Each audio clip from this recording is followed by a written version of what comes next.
নমস্কার বন্ধুরা, সবাই কেমন আছো? আশা করি ভালো আছো। বন্ধুরা, এখন দিনটা খুব খারাপ, বর্ষাকাল। আমাদের সকলের বাড়িতেই বাচ্চা আছে। তা আমার যেরকম রবিবার করে ছুটি থাকে বা কোনো দিন শনিবারও ছুটি থাকে, তা তোমাদেরও তো কোনো না কোনো দিন ছুটি আছে।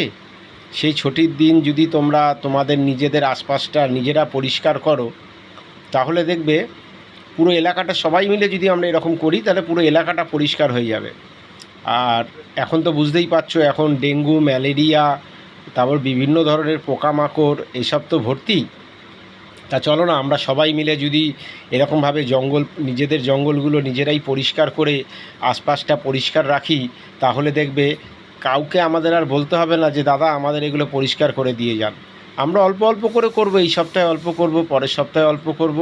তাহলে আমাদের বাচ্চা কাচ্চাও সেফটি থাকবে, আমরাও সেফটি থাকব, আর কোনো অসুখ বিসুখের সম্ভাবনা 80% কমে যাবে। তাই এসো, সকলে মিলে আমরা হাতে হাত রেখে নিজেদের আশপাশটা নিজেরা পরিষ্কার করি, যাতে পরিবারকে সুস্থ রাখতে পারি।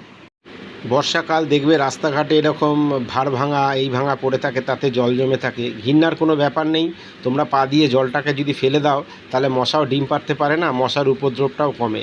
তাই এরকম যেখানেই দেখবে, আমি তো ফেলে দিই, তোমরাও ফেলে দাও, আশা করি তোমরা নিশ্চয়ই ফেলো। তা এগুলো ফেলে দিয়ে আমরা সমাজটাকে ভালো করি, মশার হাত থেকে মুক্তি পাই, সবাই আমরা ভালো থাকি, সুস্থ থাকি, এই কামনা করি। নমস্কার।